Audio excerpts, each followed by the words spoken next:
Right.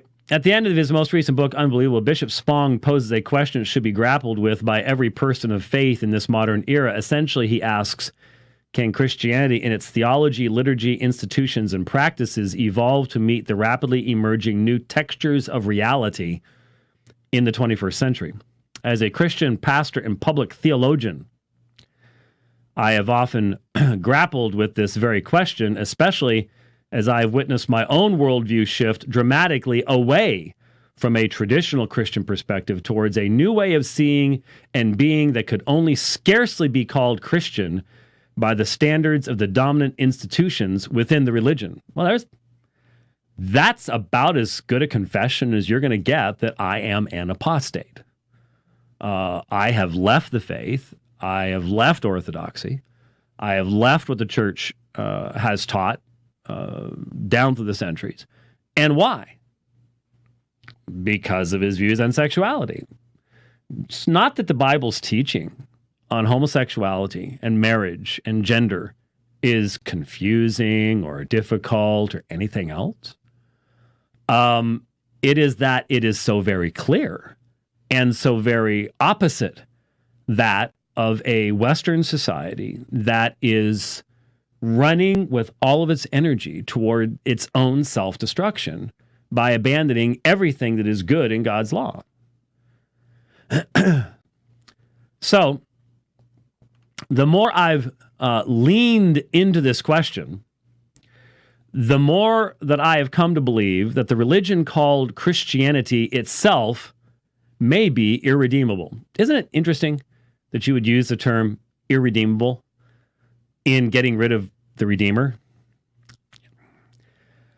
It is common knowledge in progressive circles, I would say regressive circles, that the imperial religion that has dominated the world for the past 2,000 years is almost nothing like the radical, ethical, and social movement initiated by that first century rabbi named Yeshua. What he initiated wasn't primarily a religious movement at all, but a socio-political movement that challenged the fundamental ordering of his society and called for an egalitarian and communal way of existing as a human community. Now, that's not what you're going to get from reading the Gospels. You're going to have to ignore the vast majority of Jesus' conflict with the Jewish leaders. It is a perversion. It is laughable on any exegetical or historical count, but it is so common at Union Theological Seminary or any of the other quote-unquote progressive seminaries where what the Bible actually teaches is irrelevant. It's what you can clothe in modern Marxist ideology that matters.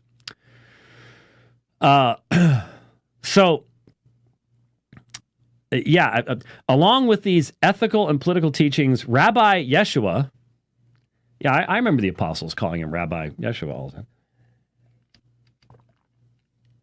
Sorry, I still have the stuff that's going around, and so I'm going to have to drink fairly regularly to. And in fact, I should back the volume off. I can tell right now.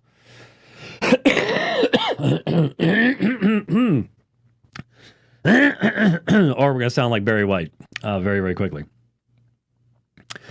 Along with these ethical and political teachings, Rabbi Yeshua incorporated what could be called a perennial spirituality, which called for each human to move beyond our egoic projections.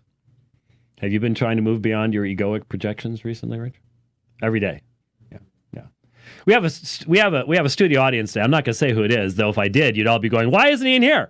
Because he doesn't want to be in here. But he's well known, very, very well known. Though he only looks like the guy that he's supposed to actually be. At least that's another story. Oh, okay, yes, he's going beyond his egoic projections. Move beyond our egoic projections in the world and to embrace our divine nature within, which unites us to all things. Could someone light up some incense or something here? It might make things work a little better. But do we have some some chimes or something going? By moving beyond our carnal desires and identities, to use a Pauline term, oh yeah, I can just see Paul embracing Brandan Robertson's stuff, and seeking to live from our truest nature, which Paul taught was corrupted, we could overcome both our struggles with sin, in scare quotes, all of our greedy impulses that create inequity in the world. Oh, there's what sin is. It's inequity in the world. Did Karl Marx write this or what? And our identification with the false constructs of identity that we've been conditioned to own as our identity, which I probably means, God created you male and female and husband and wife and, that old stuff. Only from that place of inner union could we truly create a united and equal society that Rabbi Yeshua dreamed of.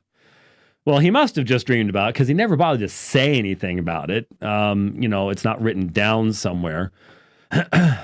Wow. There you go. So he wants, it goes on, and it's just, it's leftist drivel is what it is. That's what you would expect. And it's why traditional Christianity must die. So there's the trajectory of apostasy.